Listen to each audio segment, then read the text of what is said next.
So let us discuss 28 July 2015 newspaper.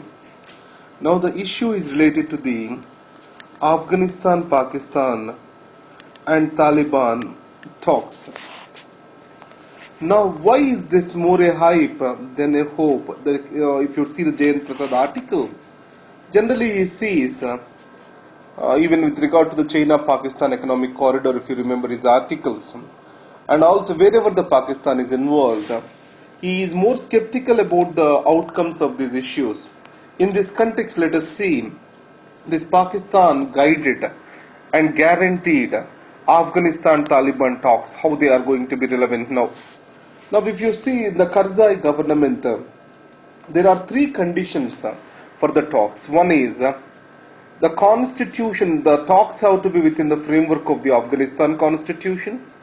And the second thing is the ceasefire agreement is a precondition. And third is it has to be an Afghanistan-led process.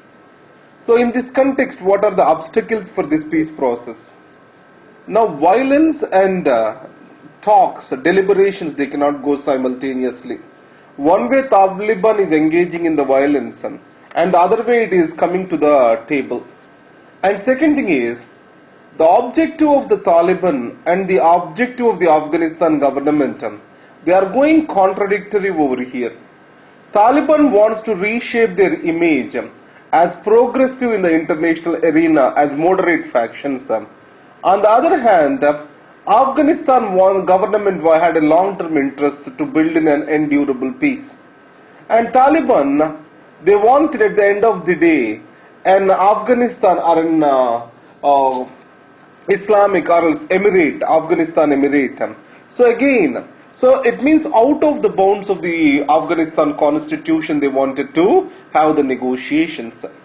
And all the Taliban factions are also not interested in these particular negotiations. Even the representation from the highest authorities of the Taliban is absent in this. And Pakistan guided Afghanistan peace talk. It has led to the Haqqani network being given primacy in these talks. It means that the Taliban associates close to ISI, they are being brought across the table, not the real stakeholders of the Taliban. So in this context, Pakistan wants to keep Afghanistan continuously under its sphere of influence.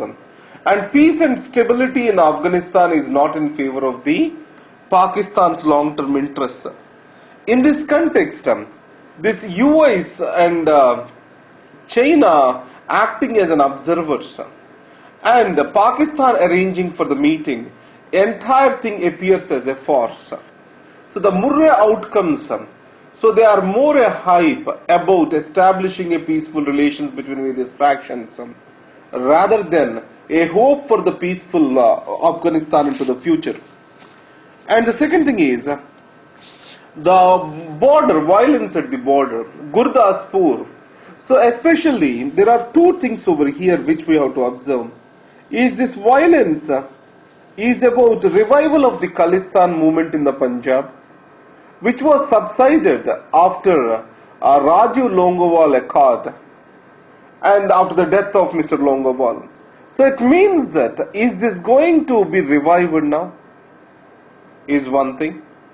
And the second thing is it a Pakistan-centered or Pakistan militants did they attack in Indian soil? Then what will happen to the UFA spirit where a joint statement talked about addressing all the outstanding issues between India and Pakistan, and where the National Security Advisor level talks are being spoken about between the Mr. Doval. What will happen to these talks? Now above all, one positive outcome is this: both the sides have avoided a knee-jerk statements in the post-terror scenario. So no accusations and counter-accusations were visible this time, which is a mature reaction from both the countries across the border. So that's the reason why we need to see this as. So in this case, tries to understand what is the Punjab crisis is and what are the events, especially 1984, that is death till death of Indira Gandhi. So Operation Blue Star, and also previously what is this growth of terrorism in Punjab. So all these things try to understand that. And next is positive turn in Bangladesh. The Bangladesh Nationalist Party decided now to drop its demand for formation of a caretaker government to conduct the elections.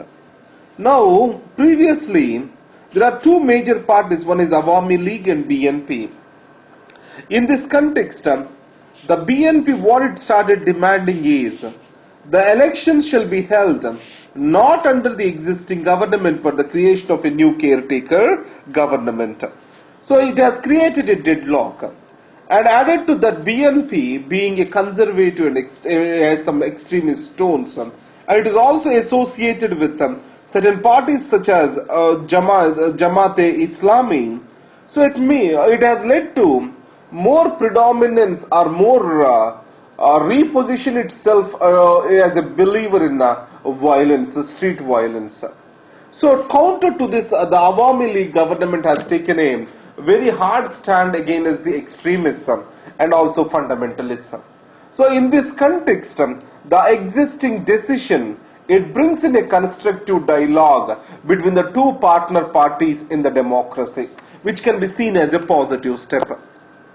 The voter behavior, especially in India, the voting behavior of the women in the very first elections till 1991, it was tied along with the family lines, especially a patriarchal feudal society.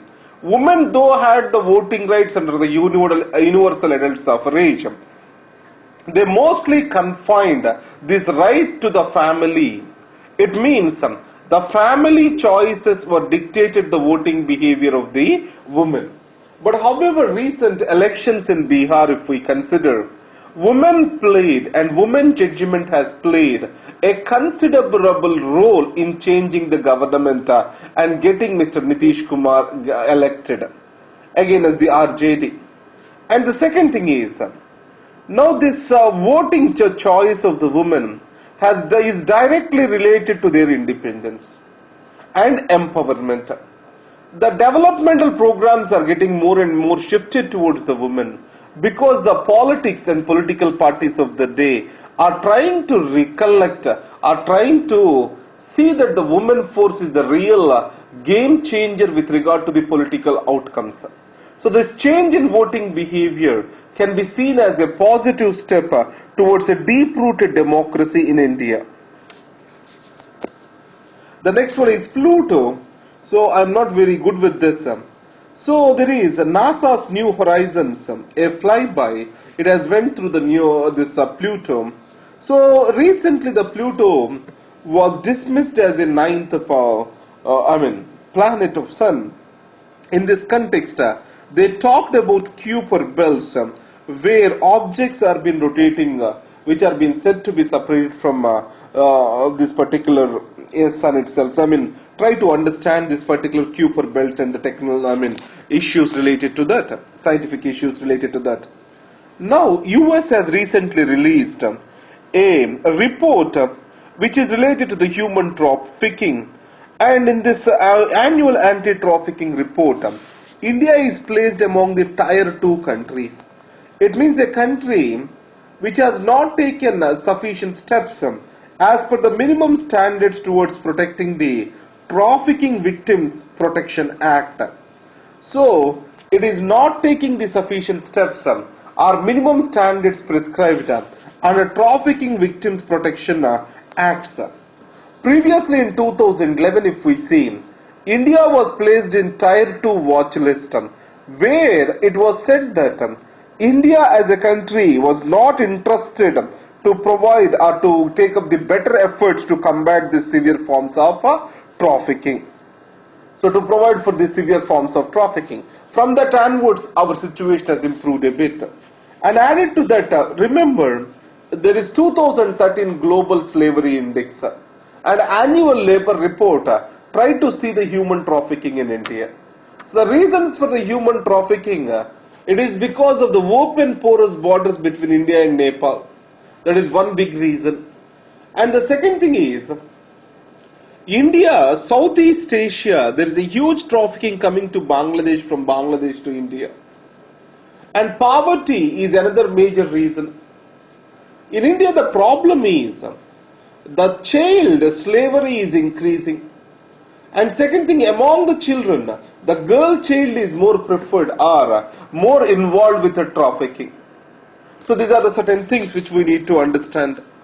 So try to look at the global slavery index. New constitution needed. So the TNA has categorically said the 13th Amendment Act of the Sri Lankan Constitution, it has outlived, and this 13th Amendment Act, it has been conceived in an independent manner without changing any other provisions of the Constitution. So they recommend for a revision of the Constitution with a true autonomy given to the provinces, that is northern and eastern provinces. And second thing is, the Tamilians, they asked for an autonomous northern and eastern regions within the framework of United Country of the Sri Lanka. And the South China Sea, as if you see, it's a disputed land between China on one side and many of the Southeast Asian countries. In this Indonesia and Philippines and Vietnam, they are very vocal about it. So in this context, recently China has taken up a dredging activity to create artificial islands on this area, which was opposed by all these countries together. So in this context, America is on the side of the Southeast Asian countries, and it is trying to contain the China through its Asia's pivot. In this context, China and Russia has come together to cooperate with each other on the South China Sea. It is more concerned with the geopolitical situation. And next is related to the P notes. What are the P notes? The foreign institutional investors, they are going to invest in our stock exchanges. Now, these FIIs, they issue the P notes to the fund providers or to the people who gives the funds to them. For them, they issue the P notes. Now, the P notes makes these hedge funds, etc., anonymous. Now, Government of India, under Know Your Client clause, so it wanted to know that P notes, that is, who are the people actually investing in our stock exchanges. So whenever the government asks for these P notes, there will be a dramatic fall in the stock exchanges. So that's the reason why, not to disturb the investor climate, the finance minister has said that there will be no knee-jerk reactions. So these are the things in today's newspaper. But understand one thing, that newspaper is not very active today. So that's why there is no much to discuss. And thank you very much.